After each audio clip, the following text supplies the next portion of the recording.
আর 4-5 জনের মতো রাহুল গান্ধীর ছোটবেলা খুব একটা সহজ ছিল না। ঠাকুমা ইন্দিরা গান্ধীর মারা যাওয়ার পর তার বাবা রাজীব গান্ধীর হত্যার ঘটনা ঘটে। এরপর থেকেই হোম স্কুলিং শুরু করা হয় রাহুল গান্ধীর জন্য। নিরাপত্তা সম্পর্কিত ব্যক্তিরা তাদেরকে আর স্কুলে যেতে দিতেন না, তবে তার ঠাকুমার মৃত্যুর আগেই তাদেরকে নিয়ে চলে আসা হয়েছিল। রাহুল গান্ধী তার উচ্চশিক্ষা সম্পন্ন করেন দেশের বিভিন্ন প্রতিষ্ঠান ও বিদেশ থেকে। 1 বছর তিনি দিল্লির স্টিফেন্স কলেজে ইতিহাস নিয়ে পড়েছেন। হার্ভার্ডে পড়েছেন ইন্টারন্যাশনাল রিলেশনস অ্যান্ড পলিটিক্স নিয়ে। ফ্লোরিডার রোলিং কলেজে পড়াশোনা করেছেন কিছুকাল। পরে কেমব্রিজ বিশ্ববিদ্যালয় থেকে অর্থনীতিতে স্নাতকোত্তর পাশ করেছেন। লন্ডনে মনিটর নামের এক সংস্থায় কর্মরত ছিলেন রাহুল গান্ধী। সেটিই ছিল তার প্রথম চাকরি। তিনি বেতন নিয়ে বলতে গিয়ে বলেছেন, সে সময় নিরিখে প্রথম পেচেক অনেকটাই মূল্যের ছিল, 3000 পাউন্ড। রাহুল বলেছেন তখন তিনি নিজেই নিজের জীবনের খরচ অতিবাহিত করতেন, আর সেই বেতনের বেশিটাই চলে গিয়েছিল তার বাড়ি ভাড়ায়। তার বয়স তখন 24 কিংবা মাত্র 25।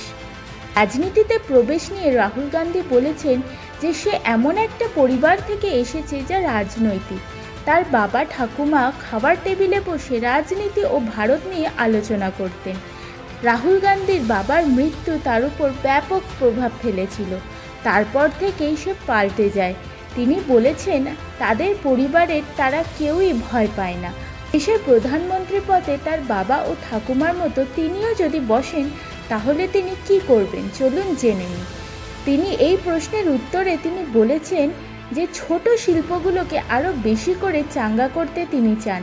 এছাড়াও কর্মসংস্থান তার নজরে রয়েছে একটি বড় দিক হিসাবে। বছরের পর বছর ধরে রাহুল গান্ধী তার প্রিয় বই এবং শখ শেয়ার করেছেন। তিনি একজন উদাসীন পাঠক এবং তার প্রিয় কিছু বইয়ের মধ্যে রয়েছে তাকুয়ান সোহার, অনফার্ট মাইন্ড এবং স্বামী বিবেকানন্দের লেখা। তিনি বিশ্বের বেশিরভাগ প্রধান ধর্মীয় গ্রন্থ অধ্যয়ন করেছেন এবং একটি প্রখর এবং অনুসন্ধানী মন রয়েছে। রাহুল গান্ধী একজন প্রত্যয়িত স্কুবা ড্রাইভার। তার অবসর সময়ে তরঙ্গের নিচে আনন্দ এবং প্রশান্তি খুঁজে পান। তিনি বিশেষ করে বিনামূল্যে ড্রাইভিং উপভোগ করেন, যা স্কুবা গিয়ারের সাহায্য ছাড়াই ডাইভিং করে, শুধুমাত্র তার শ্বাস ধরে রাখার ক্ষমতার উপর নির্ভর করে। তার ফিটনেসের জন্য ব্যাপকভাবে পরিচিত।